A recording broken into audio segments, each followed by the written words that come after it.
Yo era una pieza insustituible por entonces de su misión apostólica, y el padre se ponía a alabar el ejemplo de mi padre bautizado, casado canónicamente, sin concubinas ni hijos ilegítimos.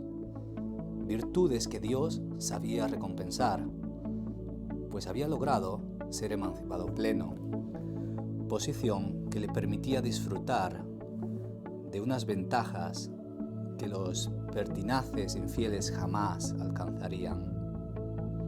Y mi tío le miraba con un imperceptible acceso de ira que yo solo notaba, y me miraba a mí con un amargo de tristeza que me contagiaba, y decía que el Dios de los blancos era un Dios muy simple, que solo veía lo que les convenía a los blancos. Hoy nos visita el escritor más reconocido a nivel internacional de la literatura africana de expresión española. Testimonio directo de la colonización española en Guinea Ecuatorial. Vive exiliado desde hace 50 años en España. Hoy, en persona personae, Donato Ndongo. Bienvenidos.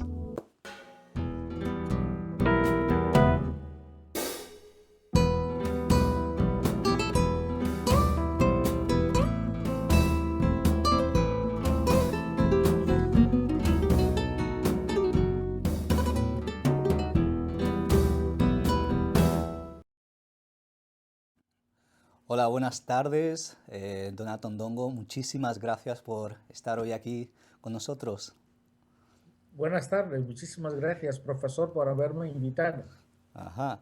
Vamos a hablar de su vida y su obra. Me interesa especialmente conocer sus experiencias personales en su tránsito entre en aquel momento una colonia española y la metrópoli. Concretamente, usted nace en el año 1950 y llega a España con la edad de 14 años por primera vez. En el año 1965, si tengo bien entendido. Efectivamente, sí. Y había un discurso colonial que idealizaba la metrópolis, ¿no? Entonces se llegaba de una Guinea en la que España es idealizada como el núcleo del imperio en el que no se ponía el sol, madre patria, civilizadora de naciones, crisol de pueblos, poblada por una raza indómita y singular, portadora de la luz de Cristo, hasta los infieles más acérrimos de los confines de la tierra. Y sin embargo, cuando usted llega, ¿qué se encuentra? Efectivamente, si podríamos decirlo así, la primera decepción es que uno descubre que le han engañado. Lo dije hace poco en una conferencia a la que me invitaron en la Universidad de Cádiz. Y esa decepción viene de que el discurso colonial nos había presentado a los españoles en este caso, pero en general a todos los europeos, a la raza blanca, como la suma de todas las perfecciones, tanto morales como culturales, como económicas, etcétera, etcétera. No solamente vinieron los europeos a África para civilizarnos, sino para librarnos de nuestras guerras, de nuestras malas costumbres, en fin, de todo porque lo negro es sinónimo, es el paradigma de todo lo malo que puede existir en la humanidad. Al demonio le pintaban de negro, en fin, todo. Y uno llega aquí y descubre que los blancos también mienten. Descubre que los blancos también son adúlteros. Descubre, bueno, incluso cuestiones tan anecdóticas que los sacerdotes, porque yo llegué a un colegio de curas, que los sacerdotes también fuman, porque había curas en mi colegio que fumaban. Entonces, claro, desde esas pequeñas anécdotas hasta los grandes conceptos, uno empieza a cuestionarlo todo. Y el primer sentimiento es de haber sido engañado, de que todo es mentira. Y claro, y a partir de ahí uno va descubriendo el mundo y uno va teniendo, inconscientemente, no es una cuestión deliberada, porque a los 14, 15, 16 años no tienes grandes elementos intelectuales para poder hacer formulaciones, digamos, muy profundas, pero y poco a poco, a partir de esas pequeñas, digamos, anécdotas, uno va empezando a hacer, por lo menos, a plantearse otra dimensión de la vida y haciendo, sin quererlo, un contradiscurso al discurso colonial. Y eso es lo que ha caracterizado mi vida. El descubrimiento de que cuanto se nos había dicho no era cierto. Y a partir de ahí se ha ido construyendo, digamos, mi vida intelectual, que en cierto sentido, evidentemente, tiene que ver también con mi vida profesional. Vi una anécdota que usted contaba cuando los párrocos, los curas pensaban que porque usted era negro se iban a llenar las vitrinas de premios, de trofeos de deporte. ¿Y cuál fue la decepción Efectivamente, con usted que no alcanzaba no alcanzaba a esa expectativa, no la completaba? efectivamente, yo, cuando tanto unos, los europeos, también. O sea, nosotros los africanos se nos había dicho que éramos, en fin, los malos de tal, los hijos de Cam, en una palabra, la raza maldita, y que teníamos que imitar todo lo que se hacía, todo lo que lo hacían los europeos y todo lo que hacían, y sobre todo los españoles, que eran los más perfectos de los europeos, porque Dios les había dado el descubrimiento de todo un continente para con la misión, en fin, de construir un imperio que levantara a todo el mundo hacia Dios, etcétera, etcétera, etcétera. Bien. Entonces, pero al mismo tiempo los propios europeos, los propios blancos españoles tenían y siguen teniendo una serie de ideas preconcebidas que no siempre se ajustan a la realidad. Y una de ellas era que solamente por el hecho de ser negro, yo tenía que ser pues, un deportista, vamos, de élite. Y claro, llego a un colegio en el que había, pues, desde la primaria hasta el preuniversitario que se hacía entonces, pues yo era el único africano, yo era el único negro. Todo el mundo concibió expectativas, vamos, maravillosas de que iba a ganar todas las competiciones, y efectivamente me metieron a hacer deporte, bueno, primero en el fútbol. En el fútbol no daba pie con bola, nunca había jugado al fútbol en mi vida, ni tenía noción de aquello, y no, el primer fracaso fue en fútbol. Segundo fracaso en el baloncesto. No soy muy alto, nunca he sido muy alto, y por consiguiente, pues me pusieran donde me pusieran, pues no llegaba, no metía ni una sola canasta. Después, ya en las competiciones de atletismo, pues sí, gané creo que una vez un campeonato de 100 metros lisos, pero, pero cuando me pusieron a hacer 200 o 500 metros, vamos, llegué el último casi. En fin, de tal que esa decepción a mí también, efectivamente, mis profesores se quedaron decepcionados, pero al mismo tiempo, eso fue un terrible lastre para mí, porque me di cuenta de que estaba realmente, intentaban ponerme en cuestiones, imponerme cuestiones que no tenían que ver con mi propia naturaleza o con mis propios intereses, solamente por una serie de prejuicios, por una serie de ideas preconcebidas. Y eso realmente, lo puedo asegurar por mi propia biografía, lleva a una amargura interior muy, muy, muy difícil, digamos, de superar. Estamos tratando aquí con la función de los estereotipos que cosifican y cómo se construye el imaginario colectivo, ¿no? De una identidad.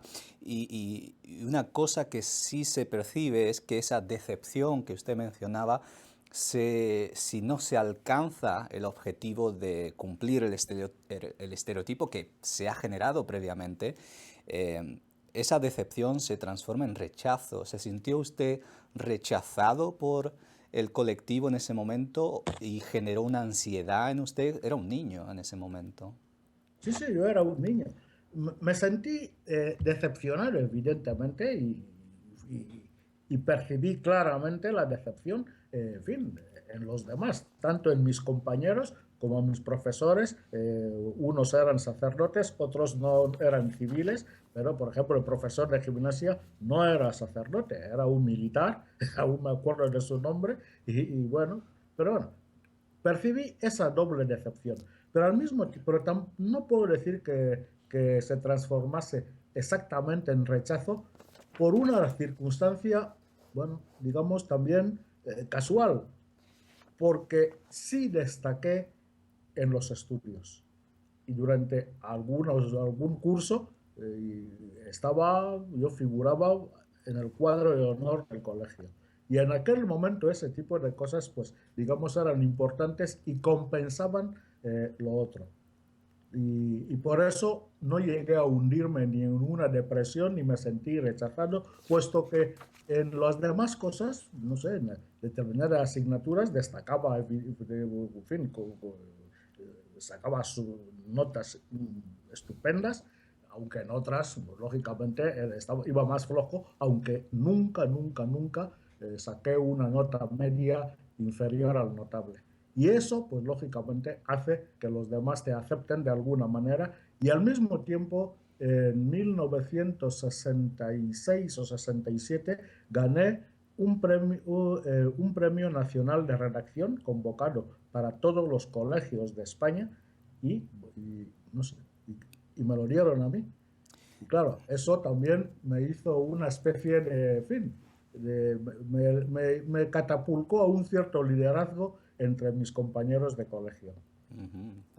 Bueno, era una España franquista. ¿Qué recuerda de ese tipo de sociedad en el que una persona en ese momento de la colonia negra llega a España con ese tipo de régimen dictatorial que al mismo tiempo está tratando de regenerar el imperio?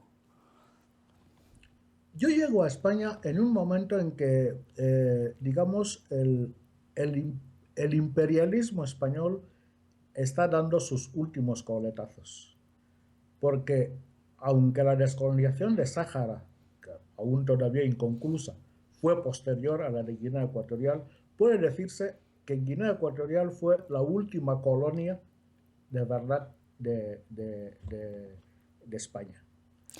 Y en 1965, 66, 67, los movimientos independentistas ya habían empezado, ya habían surgido y se estaba hablando concretamente en 1965, cuando yo salgo de Guinea Ecuatorial, ya había movimientos que reclamaban la independencia e incluso el régimen de Franco ya había concedido la autonomía a las llamadas provincias ecuatoriales, Fernando Po y Río Muni. De manera que el imperialismo español estaba, podríamos decirlo así, de capa caída y bueno, y ya no se hacía tanta insistencia en aquello.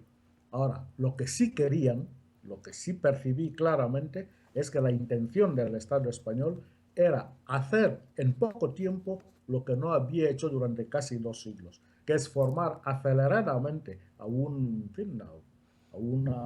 élite guineana, a lo que algún autor ha llamado una burguesía nacional, para que sustituyéramos a los blancos cuando los blancos tuvieran que marcharse. Porque eso ya estaba claro, que más tarde o más temprano terminaría el colonialismo español en Guinea y Guinea sería independiente. No en vano, a los pocos meses, eh, un año y medio después de mi llegada a España, se convocó en Madrid la conferencia constitucional que desembocaría en la independencia de Guinea. Así que en aquel momento lo que sí noté era aquel empeño de orientarnos y formarnos para que fuéramos a sustituir a los colonos españoles cuando se retirasen de Guinea, porque por desgracia, desde que se inició la presencia de España en Guinea Ecuatorial en 1777, con el Tratado Hispano-Portugués, hasta las fechas en las que estamos manejando, 1960, mediados de los años 60, había muy pocos guineanos formados académicamente, con una carrera universitaria. Había muy pocos médicos, muy pocos abogados, muy pocos ingenieros, en fin, muy poca gente que pudiese, en fin, llevar de una forma moderna un Estado. Y eso se notaba, y eso es lo que trataban de hacer, pero de una manera acelerada y en el último momento. Y así, lógicamente, no podía salir bien. Había muchas presiones de la ONU por aquel momento para descolonizar el África por completo y esa independencia llega en 1968 y usted sigue en España y de repente le retiran el pasaporte, no tiene pasaporte español, no tiene pasaporte guineano, ecuatoriano tampoco y usted se convierte en un apátrido. ¿Cómo vive usted con 17, 18 años a punto esa situación de quedarse sin patria, sin paraíso, como como usted menciona muchas veces, ¿no? Sí, Cómo sí. vive ese choque de perderlo todo? Efectivamente, la independencia de Guinea Ecuatorial se produce en 1968, porque desde el fin de la Segunda Guerra Mundial, desde la creación de las Naciones Unidas, pues bueno, la comunidad internacional venía presionando a todas las potencias coloniales para hacer la descolonización que veníamos exigiendo todos los países y todas las sociedades dominantes. De manera que no fue una concesión, fue una exigencia de los países colonizados. De manera que, y España, que durante tiempo se resistió a reconocer que Guinea Ecuatorial, lo que hoy es Guinea Ecuatorial, era una colonia, y por eso apresuradamente, de la noche a la mañana, prácticamente sin consultar a nadie, se sacó un decreto de que ya los hasta entonces territorios españoles del Golfo de Guinea pasaban a llamarse provincias de España. De manera que, y todas esas maniobras, lógicamente, no convencieron a los guineanos que deseábamos. Digo deseábamos puesto que soy guineano, aunque yo entonces tuviera 7 u 8 años, pero yo veía a mi padre y mi padre que no era una persona destacada en política, pero sí a mi padre yo le recuerdo que venían personas que después serían grandes personajes en la política guineana, venían a hablar con él y tal. Yo no sabía de qué hablaban, pero lógicamente después supe, con el tiempo, supe que se hablaban de política. No era que ese movimiento, aunque yo era niño, pero lo viví de alguna manera, ese deseo generalizado de que hubiese independencia en Guinea Ecuatorial y no siguiéramos siguiendo una colonia, aunque se llamase de cualquier otra manera. Y claro, cuando se produce esa descolonización, tenemos la mala suerte, y yo creo que no solamente mala suerte, sino por falta de reflexión suficiente, de elegir como primer presidente a la persona que menos méritos tenía para ello. Méritos, ya no hablo solamente o fundamentalmente de méritos académicos, sino hablo fundamentalmente de méritos morales. ¿Por qué?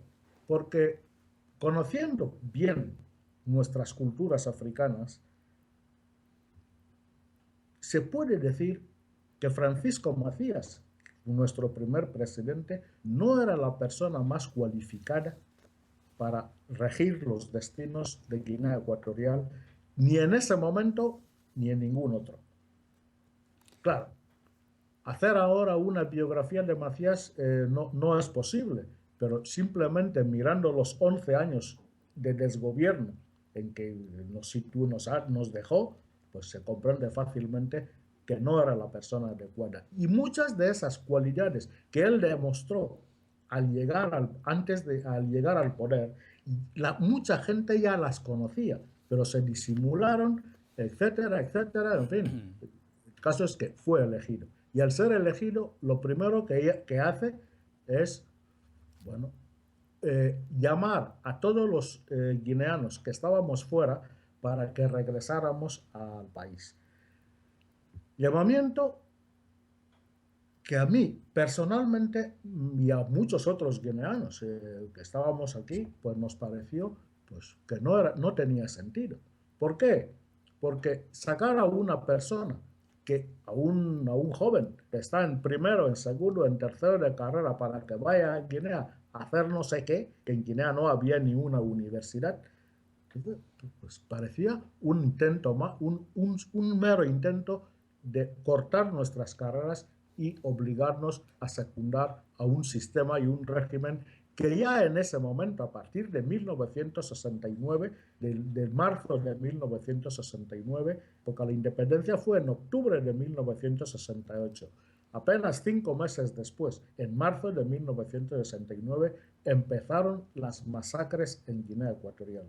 Tanto ministros como el ministro de Asuntos Exteriores, Atanasio Ndongo, diputados, el embajador de Guinea Ecuatorial en la ONU, el primer embajador nuestro, Saturnino Ibongo, etcétera, fueron asesinados, algunos murieron horrendamente en la cárcel, otros torturados con torturas horribles que son increíbles hoy, pero esas cosas ocurrían y siguen ocurriendo en África y en Guinea Ecuatorial también hoy.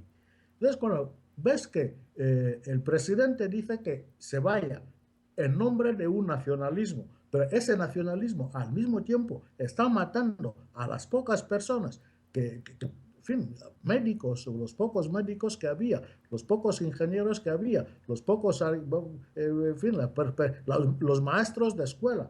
O sea, si cualquier persona que supiera leer y escribir, pues, era asesinada, era masacrada. Y además no había ni siquiera un resquicio para la libertad política, para que uno pudiera expresar libremente lo que pensaba sobre las cosas. Entonces es como si a una persona libre le dicen que vaya voluntaria y directamente a entrar en una cárcel. Y eso era inaceptable. Y por eso no fuimos. Y claro, al no ir, Macías nos quitó la nacionalidad guineana. Y al mismo tiempo, cuando queríamos ir a una comisaría de policía a renovar nuestros documentos, pues la policía española, el gobierno español, decía que ya no somos españoles. Para eso habéis pedido la independencia. Total, que nos quedamos en esa tierra de nadie y estuvimos durante varios años indocumentados en España. Hasta que por un truco, que por cierto descubrió, y modestia aparte,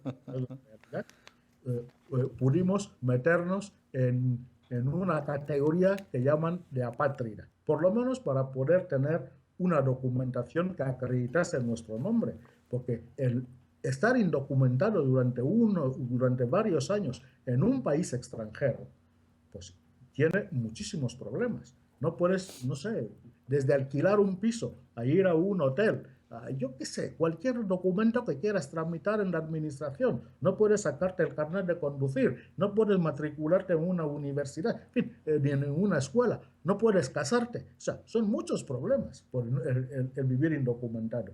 Hasta que a través de un truco que descubrí, pues pudimos, se lo conté a los demás y todos empezamos a ir a la policía para que nos dieran nuestra documentación como apátridas. Y así permanecimos hasta que en 1978, creo recordar, el gobierno de Adolfo Suárez, en fin, quitó aquello y dio a los guineanos la posibilidad de optar a la nacionalidad española con muy pocos años de residencia o simplemente con acreditar que se es de Guinea Ecuatorial, como el resto de los países, digamos, de influencia o de órbita hispánica.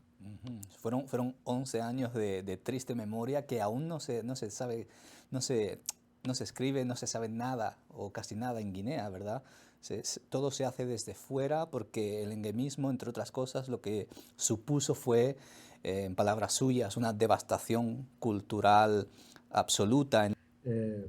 Lleva ya 38 años y todavía sigue hablando de régimen de triste memoria, sin que se explique por qué es de triste memoria.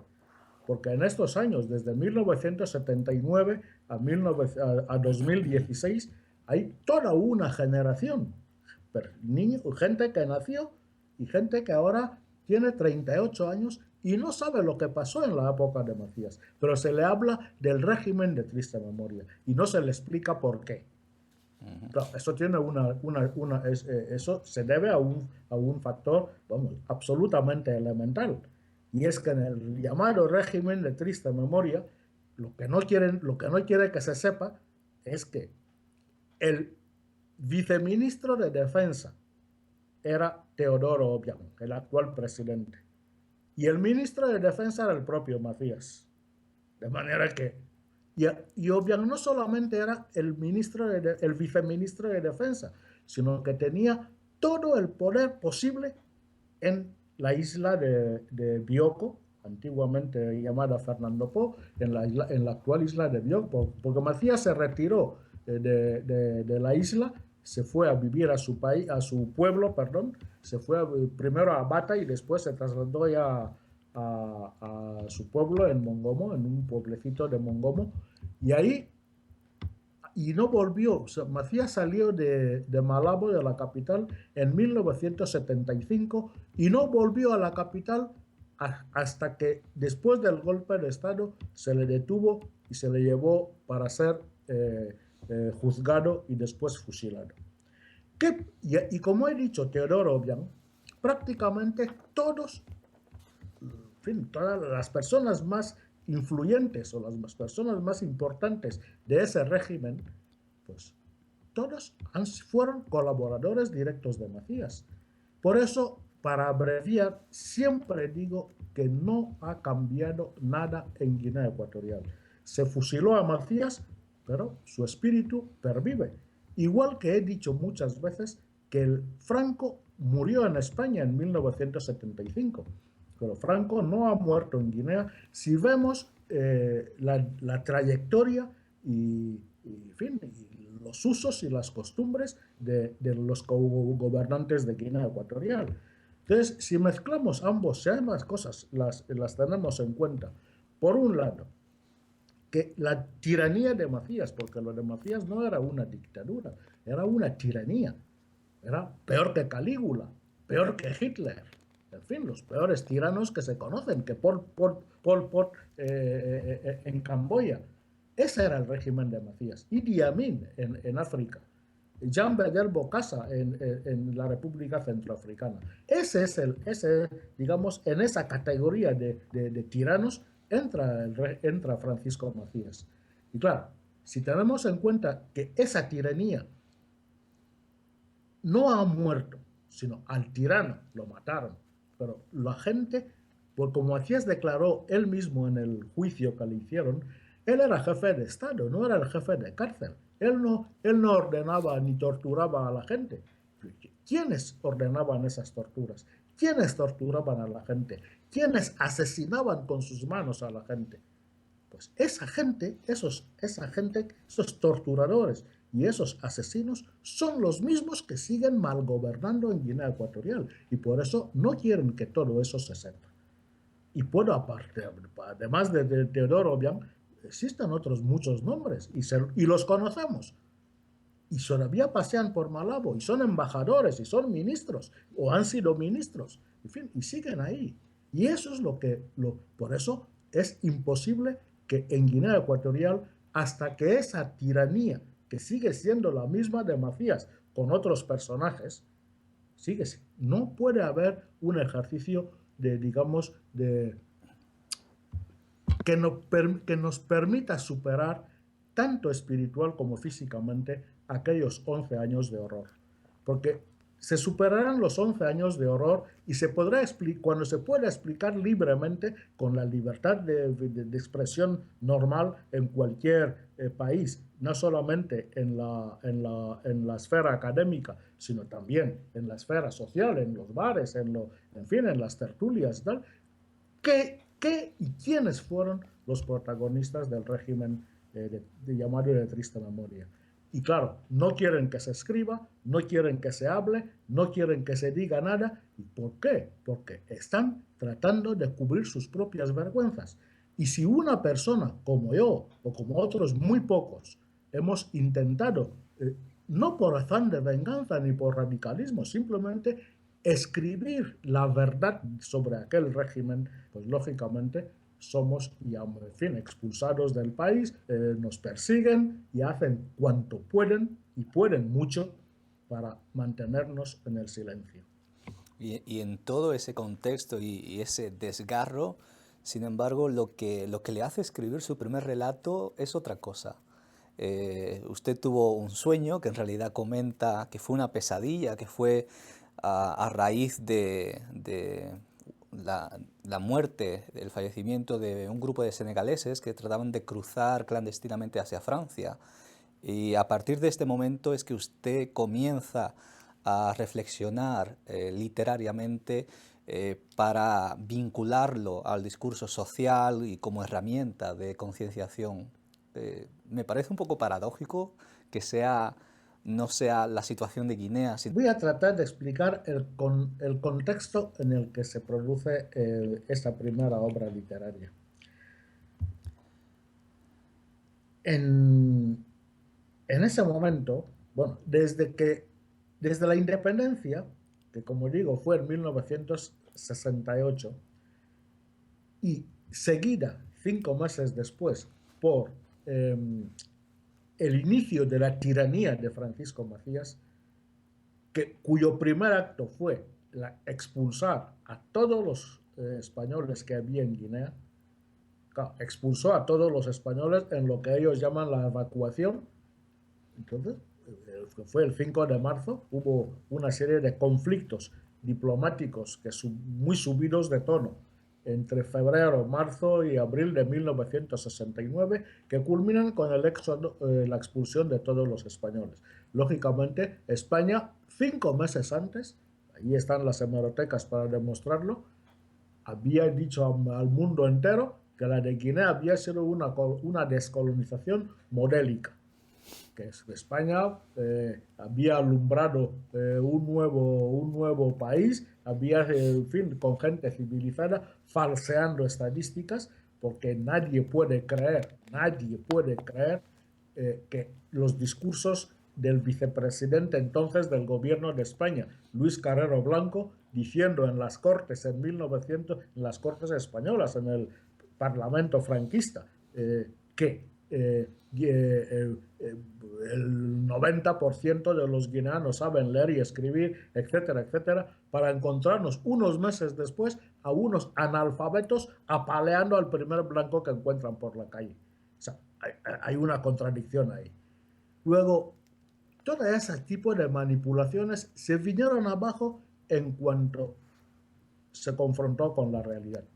Y la realidad fue que la independencia resultó un fiasco. Un fiasco. Y ese fiasco, la España oficial no estaba dispuesta a admitirla. Y por eso, simplemente, como decían ellos mismos, cortó por lo sano. Es decir, declaró secreto oficial toda información relativa a Guinea Ecuatorial, la famosa materia reservada. Durante años, desde 1970 aproximadamente hasta 1976, no se podía mencionar la palabra Guinea Ecuatorial en la prensa española. Y como no se podía mencionar ni un periódico que hablase, simplemente que escribiese, era secuestrado, era todavía, la dictadura de Franco, donde cuando la censura detectaba cualquier tema prohibido, pues lógicamente secuestraban al periódico con los prejuicios económicos, etcétera, etcétera, que puede suponer para una empresa periodística, pues que secuestren toda la edición del periódico y no se permita vender. De manera que ni en la radio, ni en la televisión, ni en ningún sitio en España se podía hablar de Guinea Ecuatorial. Luego, no tiene nada, absolutamente nada de extraño que mis primeros personajes no fueran guineanos, sino de otros africanos. Eso por un lado. Bien, el segundo factor es que en aquel momento realmente el sueño surge de un sueño real. Ocurrió. Unos senegaleses, que entonces España no era el destino de los emigrantes africanos, simplemente un sitio de tránsito para poder ir a Francia y a Centro Europa. Entonces, y Barcelona era un sitio de paso, era un sitio de paso. Llegaban como llegasen, y estaban ahí tal, y se les veía deambulando por las Ramblas un montón de negros y tal, y de repente ya no se les veía. Total, que un periódico, bueno, los periódicos de Barcelona publicaron por aquellas fechas que unos senegaleses se habían ahogado en el río Bidasoa, que es fronterizo entre Francia y España, intentando cruzar clandestinamente hacia Francia. Claro, a mí me impresionó tanto aquello, a mí me impresionó, que me puse a pensar durante un tiempo, no recuerdo si fue una semana o 5 horas, pero recuerdo reflexiones intensas de dolor diciendo, ¿qué es lo que ha motivado que unos jóvenes, que todos eran jóvenes, bueno, no los conocía personalmente, pero lo que sí veía a los demás inmigrantes africanos pasar por Barcelona, todos eran jóvenes, no había ahí ninguna persona mayor. ¿Qué es lo que motiva a unos jóvenes salir de su país que se supone que acaba de obtener la independencia? Porque las independencias africanas se dieron todas, o casi prácticamente todas, salvo las colonias portuguesas y alguna otra, entre 1960 y 1970. De manera que un país que acaba de obtener la independencia y del cual están huyendo los jóvenes para ahogarse en el Bidasoa, qué es lo que hay ahí? Esa fue, digamos, mi reflexión. Y claro, me obsesioné tanto que soñé, efectivamente, que yo era uno de esos emigrantes africanos. Y de ahí que me despertara, o sea, como una pesadilla. Cuando uno se está ahogando, pues lógicamente yo me estaba ahogando, me estaba viendo a mí mismo ahogándome en el Bidasoa junto a aquellos inmigrantes. Y por eso, y me levanté y dije, esto como casi no fue reflexivo, fue automático. Me levanté, ya no sé, las 3, las 4, las 5 de la mañana y escribí el sueño de corrido.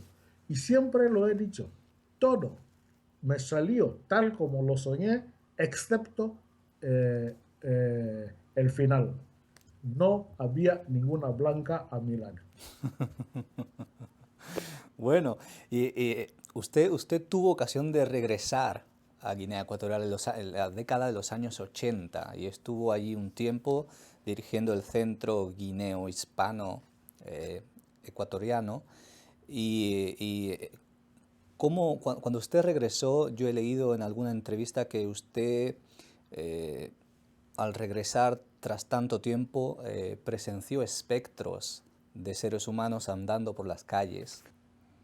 Después del golpe de Obiang, que fue en agosto de 1979, yo regresé a Guinea Ecuatorial. Estuve desde agosto hasta diciembre. Perdón, el golpe fue en agosto, pero yo me fui en octubre, a mediados de octubre, y estuve en Guinea desde mediados de octubre hasta mediados de diciembre de 1979. Fue cuando descubrí el país totalmente devastado. Espectros, y es cierto. Yo no me atrevía a mirar a mucha gente a la cara porque, no sé, yo no sé cómo describirlo. Gente esquelética, gente que andaba desnuda, cuando en Guinea Ecuatorial, recordemos que yo salí de Guinea Ecuatorial, en una Guinea Ecuatorial fascista, dominada por la religión católica, en la que las mujeres tenían que ir con las faldas bajo la rodilla, y me encuentro con mujeres con andrajos enseñando los pechos porque no tenían que vestir. Yo creo que el contraste es suficiente. Donde yo había dejado casas, encontré bosque. ¿Por qué? Porque los dueños de las casas habían muerto, los habían matado y nadie había construido nada, y el bosque, que afortunadamente tenemos una tierra muy frondosa, se había comido la casa y aquello ya se había convertido en bosque como si un ser humano jamás hubiera habitado ahí. Nada es casual. En el año 1984 usted publica una antología, la Antología de la Literatura Guineana, y cuando abro el libro, el primer autor que encuentro es Balboa Baneque, Juan Balboa Baneque, y su primer poema, su primer escrito se llama Nostalgia. Nada es casual. Junto a este primer exilio y ese shock que usted sufrió a la vuelta, en el año 84 en esa antología, incluye un poema en el que dice: playa de Boloco, playa de negritud, desde mi exilio añoro tu calor, tu fragante aroma, quiero percibir a la calidez de tu regazo, deseo retornar. Y sin embargo ese retorno nostálgico parece transformarse, pues eso, en un shock, en un trauma, en algo incomprensible. ¿Cómo experimenta ese contraste de Yo estar conocí, trabajando culturalmente, produciendo y al mismo tiempo viendo una realidad devastada? la sentíamos todos los exiliados, porque no es fácil estar en un país extranjero, en un país extraño, aunque haya sido teóricamente tu patria en algún momento de tu vida. Pero la gente es diferente, la mentalidad es diferente, los intereses son diferentes. El hecho simple, lo he descrito en alguna conferencia o en algún artículo, el hecho de que alguien estás pasando por un paso de cebra, legalmente por un paso de cebra, y viene un automovilista con mucha prisa, no respeta el paso de cebra, casi te atropella, y le haces así y te dice: negro, vete a protestar a tu país. Pues esas cosas que nos ocurren cada día, pues, lógicamente te hacen darte cuenta de que no estás en el sitio donde deberías estar o en el sitio en el que quieres estar. Luego se dice que en España no hay racismo. Oh, no, no colgamos a los negros como en Alabama, dicen aquí. Bueno, allá cada uno. Y al mismo tiempo, tampoco puedes estar en ese sitio en el que no estás a gusto, pero sabiendo que además en tu propio país, tus familiares, tus amigos, tu gente en general, está siendo maltratada. Está incluso pasando lo peor que tú, porque por lo menos en España sí, ese automovilista maleducado, podríamos dejarlo ahí en maleducado, pero es que en Guinea Ecuatorial pues se apaleaba hasta la muerte a la gente. Yo estuve durante 14 años sin saber si mi padre vivía o había muerto, porque no había correspondencia, no podíamos escribir cartas. Si yo escribía a mi familia en Guinea, la carta llegaba, pero automáticamente mi familia era detenida y se le torturaba porque tener a un hijo en España. Esas cosas ocurrían.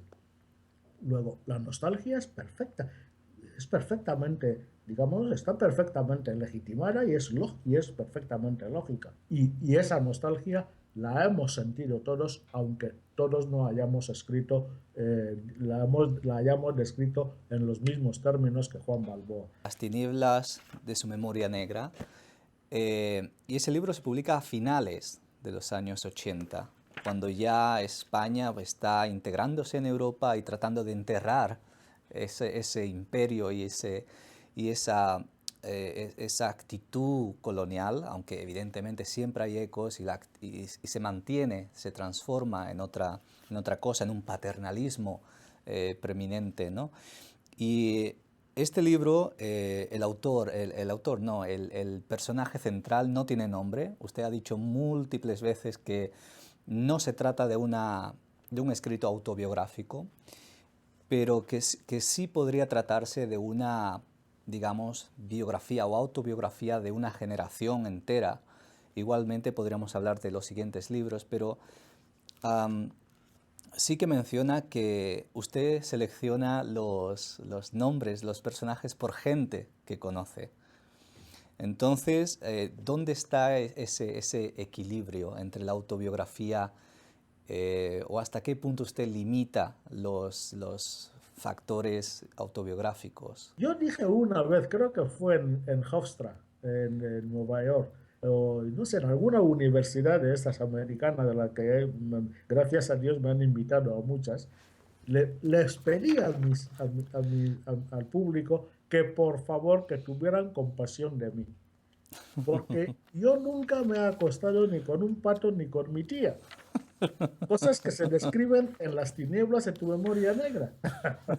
Era que si le pongo el nombre del tío Abeso a un tío mío, o sea, el nombre de Abeso, porque yo tenía un tío Abeso que se llamaba así, entonces, lógico, es simplemente como un homenaje, como una persona los que tenemos hijos, pues escogemos el nombre que más nos gusta por nuestro padre, nuestro abuelo, nuestro tío, nuestro, yo qué sé, nuestro mejor amigo o el santo de nuestra devoción. Lo que sí ponen de relieve todas los libros que ha publicado es que trata de dignificar la negritud y al mismo tiempo equiparar culturalmente a Europa con África. Es decir, lo que sí hace, por ejemplo, este primer libro que publicó, Las tinieblas de su memoria negra, es que continuamente en ese contradiscurso siempre está deconstruyendo el tema del tribalismo, el tema del atraso del africano.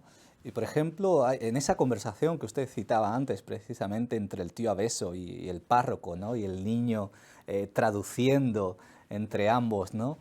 En esa discusión, conversación, el propio tío Abeso llama a caníbal al párroco porque se come la carne del Padre, ¿no? De Dios, ¿no? Entonces, Efectivamente. en ese contradiscurso simbólico es el que a mí me atrae muchísimo a ver cómo equipara las dos culturas y al mismo tiempo se necesitan para entenderse, ¿no? Efectivamente. Una de las cosas para mí como lector, como lector, que, que a mí, como que resumirían el pensamiento del tío Abeso, es cuando le dice al padre Ortiz que el secreto de la paz entre las tribus es que cada cual conserve sus costumbres y sus tal, sin meterte con los amuletos que protegen a los demás. Entonces, ¿eso qué significa? Significa que si todos los seres humanos nos respetáramos las costumbres de cada cual, respetáramos las creencias de cada cual, respetáramos la gastronomía de cada cual, las formas de vestir de cada cual o de no vestir de cada cual. Yo creo que, y no tratáramos siempre, bueno, algunos, de imponer nuestro criterio a los demás y además elevándolo incluso a categorías de verdades únicas, que es lo que hacía el catolicismo tridentino de Trento en Guinea Ecuatorial, pues lógicamente las cosas nos irían mucho mejor a todos los humanos. ¿Por qué un señor, yo qué sé, de Extremadura o de Burgos, llega a mi pueblo y tiene que decirme que comamos chorizo en mi pueblo? Y llama la comida que comemos, la salsa de cacahuete o la salsa o el envuelto de calabaza, le llama comidas groseras. ¿Por qué me obligan a mí, a cualquier niño africano, a aprender la lengua española o el francés y tal, poniéndome de rodillas sobre gravillas durante horas porque no he sabido decir una palabra en español correctamente? Y sin embargo, ese mismo señor que está obligándome a aprender español de una manera sangrienta, porque salía sangre de nuestras rodillas, pues llama a mi idioma fan una lengua, un dialecto grosero. En fin, y así podríamos ir cosa por cosa. Cosa por ¿Por cosa. qué por qué las religiones, las creencias tradicionales tienen que ser, yo qué sé, supersticiones cuando yo veo toda la Semana Santa aquí en España que se pasean las imágenes de la Virgen María y de Jesús crucificado por las calles?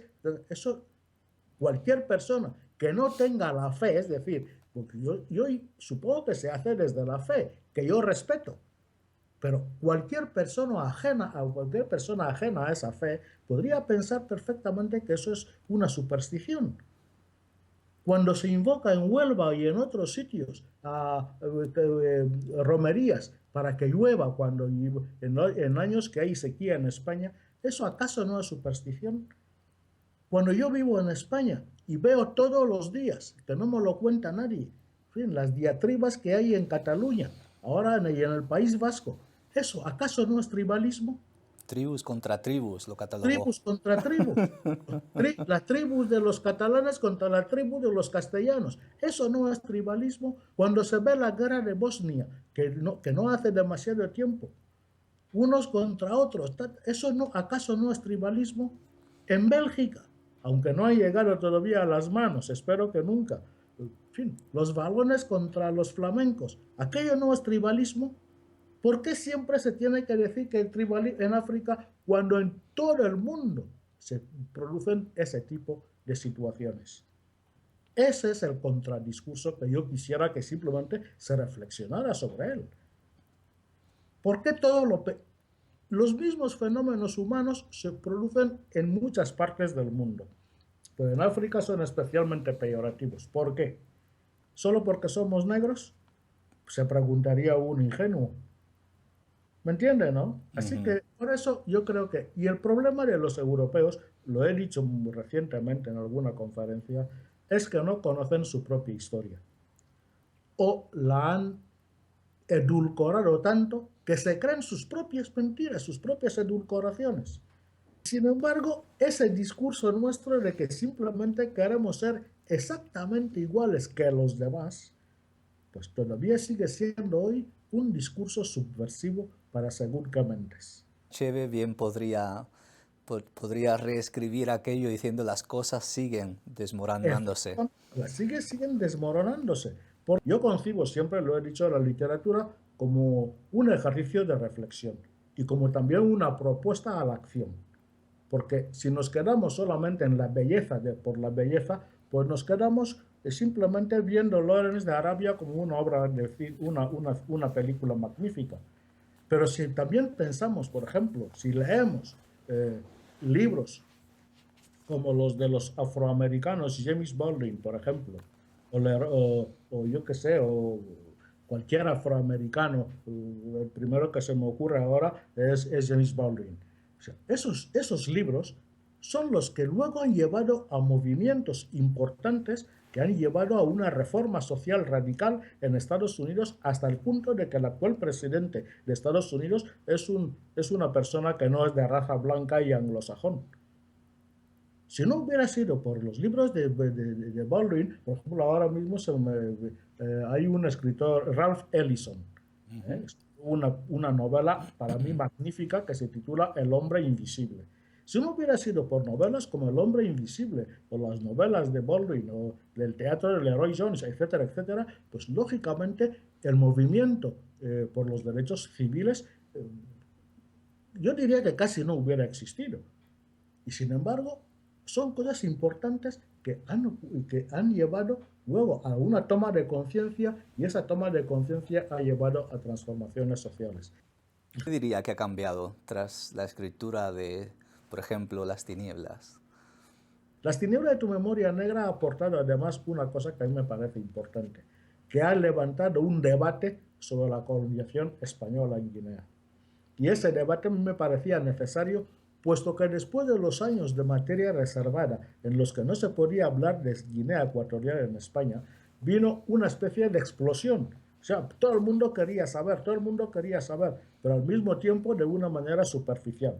Un titular escandaloso en los periódicos, corrupción o lo que fuera, los asesinatos de Macías cuando se pudieron contar, y ahí se quedó todo.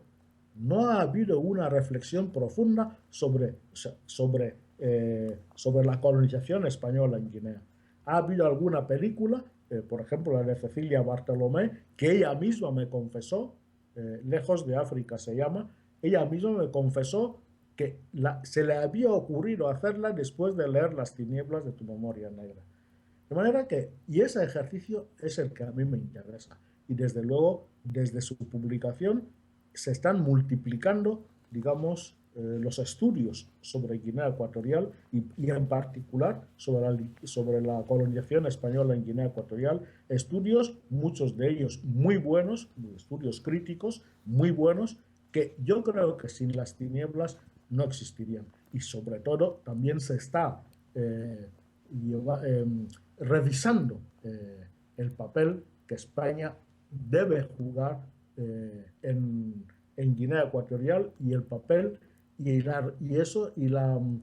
la necesidad de la incorporación de Guinea Ecuatorial, digamos, al ámbito hispánico, al ámbito de nuestras culturas hispánicas, porque Guinea Ecuatorial no deja de ser, como he señalado a veces, ese tercer vértice que nos falta en el eje de la lengua común que hablamos. Europa, es decir, a través de España, África a través de Guinea Ecuatorial y de Sáhara Occidental cuando algún día va a ser independiente, y por supuesto toda la América hispana. Las tinieblas no es una novela para incitar a la revolución, a coger las armas y que la gente fuera a las barricadas. No. Las tinieblas de tu memoria negra es una novela que, para que los propios guineanos reflexionáramos sobre las circunstancias de nuestra historia, que pensáramos si habíamos caído o llegado a donde habíamos llegado o caído por culpa de nuestras, digámoslo así, de nuestras costumbres tradicionales, por no haber sabido escoger qué tradiciones, qué elementos de la cultura tradicional son válidos en estos momentos de nuestra vida, o qué elementos ya han quedado obsoletos y por consiguiente se deben desechar. Yo creo que ese análisis hay que hacerlo. El personaje opta, porque precisamente al comienzo de la novela él toma la decisión de abandonar el seminario, y él dice que África no necesita solo curas, no necesita, sí, sino que necesita abogados, arquitectos. Entonces esa es la conexión. Pero no rechaza las enseñanzas de su tío Abeso. Opta. Yo creo que esa es la palabra. La ha empleado, y la ha empleado bien. Opta, porque él descubre que como sacerdote le quieren llevar a un camino que no es el suyo. Y él, persona ya moderna, ya no puede ir a vivir de la caza. Tiene que escoger una profesión civil que al mismo tiempo le va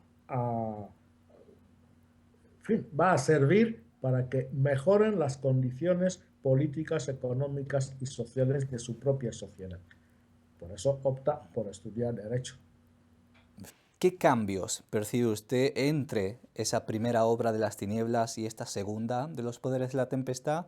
Y la segunda pregunta sería, ¿hacia dónde va con los hijos de la tribu? Bien.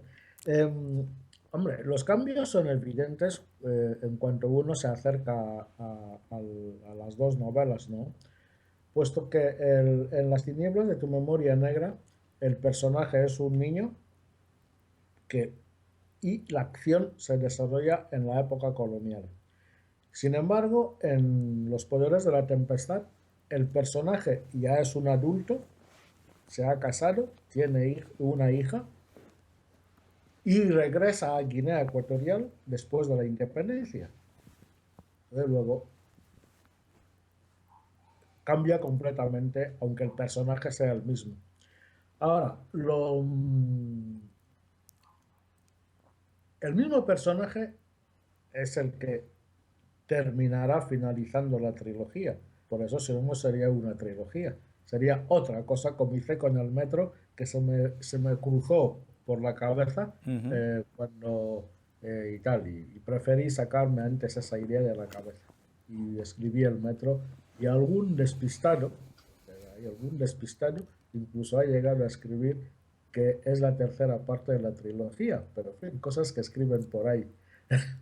Que no controlas, eso no le incumbe. De manera que en Los hijos de la tribu efectivamente cerrará la trilogía porque será la culminación de una serie, digamos, de ideales, ¿eh? Una serie de ideales inculcados o por lo menos despertados en las tinieblas de tu memoria negra, frustrados en los poderes de la tempestad. Y ya veremos qué pasa con ellos en Los Hijos de la Tribu. De todas formas, para el lector interesado o curioso, y hay algunos fragmentos de Los Hijos de la Tribu publicados.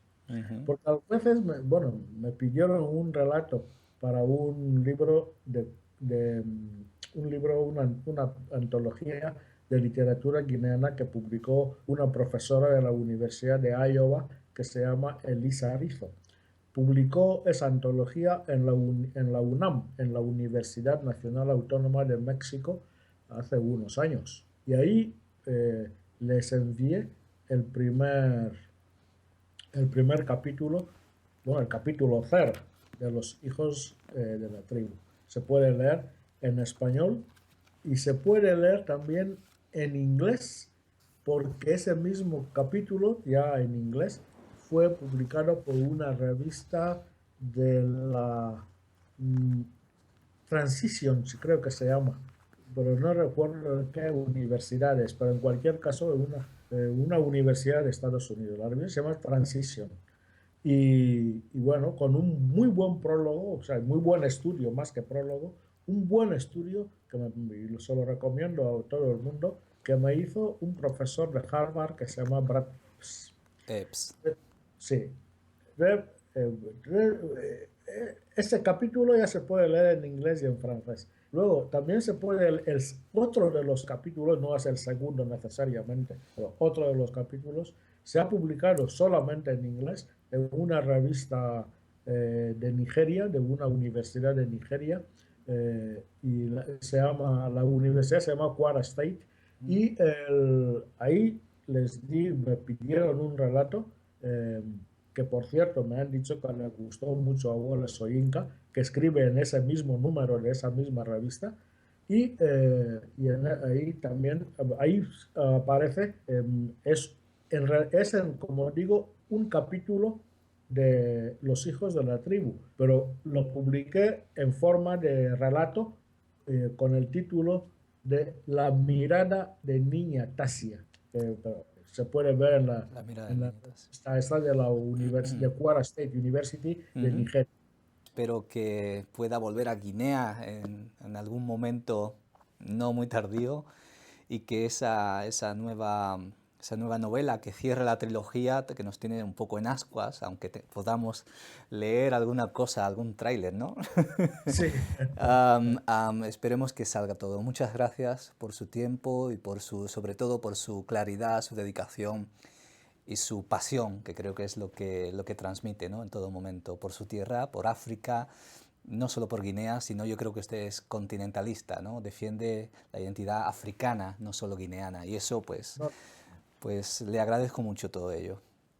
Pues muchísimas gracias a usted por haberme dado esta oportunidad, de dirigirme a este público, y yo creo que si sirven para algo estas palabras y sirven para algo mis libros, por lo menos habré muerto con la conciencia tranquila con la que también he vivido siempre.